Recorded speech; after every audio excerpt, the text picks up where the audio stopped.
Jean Quimpel, vous êtes là, ici, place des Terreaux, avant le début de ce rassemblement qui va témoigner la solidarité avec le peuple palestinien, en particulier de la bande de Gaza. Absolument. Qu'est-ce qui vous a amené ici, vous?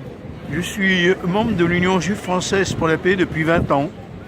Je suis juif et je suis antisioniste.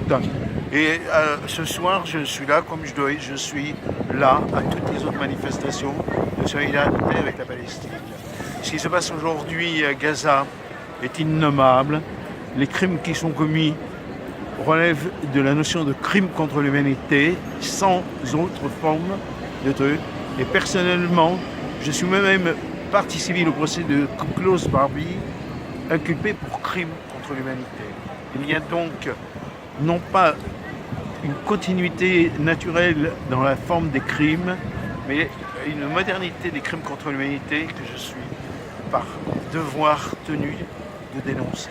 Alors, on est à Lyon, vous évoquez le procès Klaus Barbie, donc votre famille a été tout à fait concernée par les actes de ce tortionnaire. Alors, comment est-ce qu'on peut expliquer que le peuple juif, en particulier ceux qui ont immigré en Israël, attendez, laissez-moi passer la question, ceux qui ont immigré en Israël, puissent aujourd'hui avoir cette attitude qui perdure depuis 70 ans envers le peuple palestinien? Eh bien, c'est ça toute l'ignominie de l'histoire, c'est que des gens, des criminels font des crimes en notre nom en se parlant du terme de juif. Être juif, ça ne veut pas dire faire partie d'un peuple, mais d'une religion assumée et revendiquée. Et aujourd'hui, parler au nom de la mémoire, parler au nom des crimes nazis et reproduire exactement des crimes de même nature contre un peuple désarmé, c'est quelque chose d'intolérable. Et d'ailleurs, sur notre badge, comme sur nos banderoles, il est écrit « Pas de crime en notre nom ». Alors, ultime question. Oui. Il y a cette solidarité avec le peuple palestinien, tout à fait naturelle. Il y a aussi la question de fond. C'est comment rétablir la paix sur cette terre de Palestine et d'Israël, entre deux peuples. La terre est palestinienne.